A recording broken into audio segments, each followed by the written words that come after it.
الحمد لله الذي أنعمنا بنعمة الإيمان والإسلام، والصلاة والسلام على سيدنا محمد خير الأنام وعلى آله وأصحابه الكرام. أشهد أن لا إله إلا الله الملك القدوس السلام، وأشهد أن سيدنا وحبيبنا محمدا عبده ورسوله صاحب الشرف والاحترام. أما بعد، فيا أيها المؤمنون اتقوا الله ما استطعتم ولا تموتن إلا وأنتم مسلمون، واشكروه على ما هداكم للإسلام. قال الله سبحانه وتعالى: ولكل وجهة هو موليها فاستبقوا الخيرات أينما تكونوا يأتي بكم الله جميعا إن الله على كل شيء قدير. Al-Baqarah surah 2 ayat 148. Dan bagi tiap-tiap umat ada kiblatnya sendiri yang dihadapinya, maka berlomba-lombalah dalam membuat kebaikan. Di mana saja kamu berada, pasti Allah mengumpulkan kamu sekalian pada hari kiamat. Sesungguhnya Allah Maha Kuasa atas segala sesuatu. Kaum muslimin yang dimuliakan oleh Allah Subhanahu wa taala, segala puji syukur kita kepada Allah atas segala kebaikan yang kita alami hingga hari ini. Salawat dan salam untuk Rasulullah Muhammad sallallahu alaihi wasallam yang telah meneladankan Islam untuk kita. Jamaah salat Jumat yang dikasihi oleh Allah, Islam mengajak orang beriman untuk berlomba-lomba dalam kebaikan. Rasulullah mendorong kita untuk berlomba-lomba itu melalui amalan dan ilmu pengetahuan. Bahkan walau dengan sebutir kurma sekalipun. Perhatikanlah hadis sahih riwayat Imam Bukhari dan Muslim berikut ini. Ittaqun nara walau bisyiqqi tamratin faman lam yajid fa bi kalimatin thayyibah. Jauhilah api yang membahayakan, walaupun dengan melakukan kebaikan, memberi sebelah butir kurma. Maka siapa saja yang tidak punya itu, hendaklah bertutur kata yang baik. Jamaah yang dikasihi Allah, tidak ada alasan kita untuk tidak berbuat baik.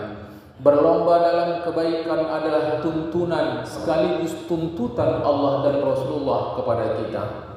Bahkan setelah mengerjakan salat Jumat, kita disuruh oleh Allah, kita diperintahkan oleh Allah untuk bertebaran di muka bumi ini. Untuk apa? Tiada lain untuk berbuat kebaikan. Apapun bentuk kebaikan itu, selama dia dibenarkan oleh agama. Perhatikan surat Al-Jumu'ah, surat 62 ayat 10. Bismillahirrahmanirrahim. فَإِذَا قُضِيَتِ الصَّلَاةُ فَانْتَشِرُوا فِي الْأَرْضِ وَابْتَغُوا مِنْ فَضْلِ اللَّهِ وَاذْكُرُوا اللَّهَ كَثِيرًا لَعَلَّكُمْ تُفْلِحُونَ. Apabila telah ditunaikan salat, maka bertebaranlah kamu di muka bumi. Carilah karunia Allah, ingatlah Allah banyak-banyak supaya kamu beruntung. Perhatikan jamaah, bahkan setelah salat pun kita disuruh oleh Allah bertebaran di muka bumi berbuat kebaikan. Kaum muslimin yang dimuliakan oleh Allah, agama mengajak kita untuk berlomba dengan yang baik-baik.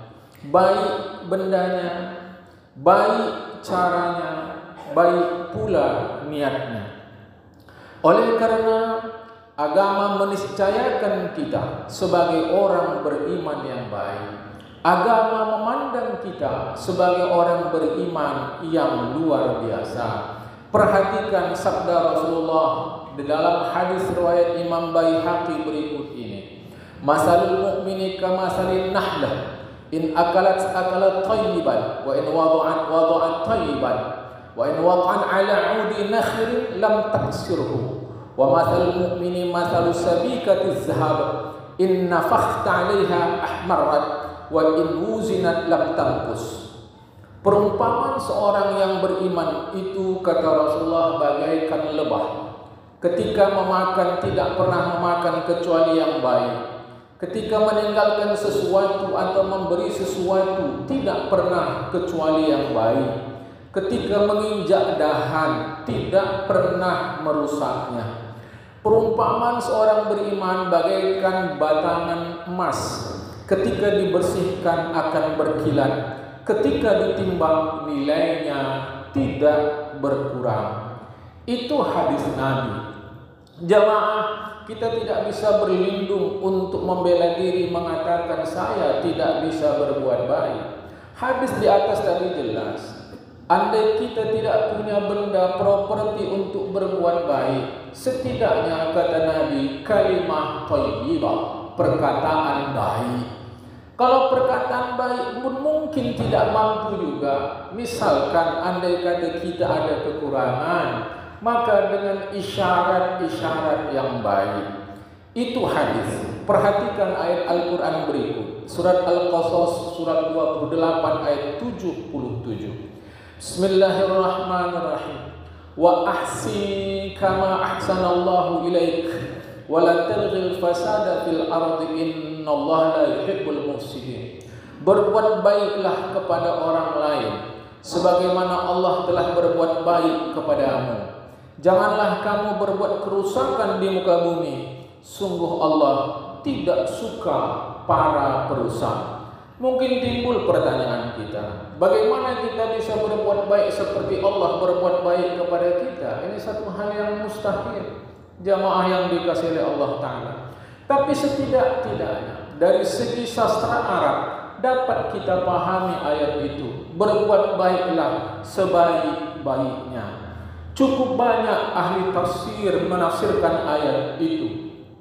Tetapi di dalam tafsir Al-Qurtubi, Asy-Syaikh Ibnu Al-Arabi menyatakan, fihi aqwalun katsiratun. Terlampau banyak tafsir para ulama terhadap ayat itu. Jama'ah isti'malu ni'amillah fi ta'atillah. Ringkasnya, gunakan seluruh nikmat yang Allah berikan untuk mewujudkan kepatuhan kepada Allah. Jamaah, kebaikan-kebaikan yang di atas tadi apakah berlaku juga dalam ilmu pengetahuan? Ya, dalam ilmu pun begitu. Agama mendorong kita agar rajin tanpa henti terhubung dengan ilmu. Bukan sekolah.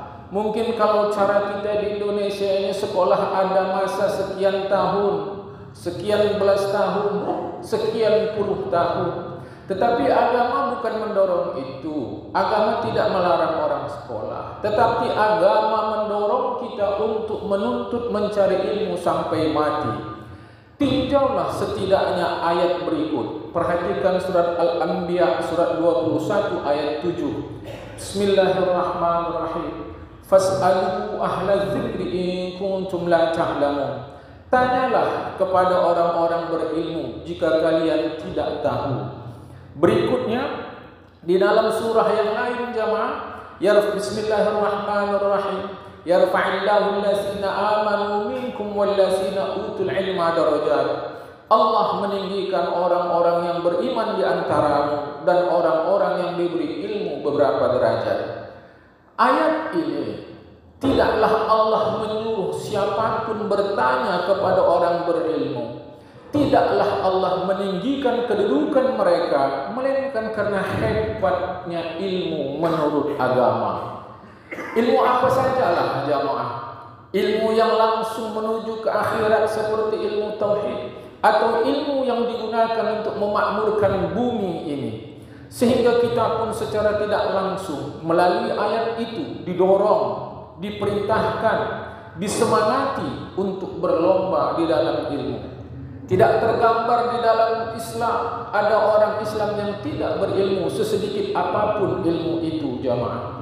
Ketika tentara Mongol menyerang daerah Islam diriwayatkan dalam sejarah, Sungai Merah menjadi hitam karena tinta buku dari perpustakaan umat Islam saat itu. Mungkin kisah itu adalah hiperbola, tapi setidak-tidaknya kita dapat memahami begitulah hebatnya umat Islam dalam menuntut ilmu. Semoga khutbah ini memberi manfaat untuk kita semua. Barakallahu li wa lakum bil Qur'anil azim wa nafa'ani wa iyyakum bima fihi minal ayati wadh-dhikril hakim. Aqulu qawli hadza fastaghfiruhu innahu huwal ghafurur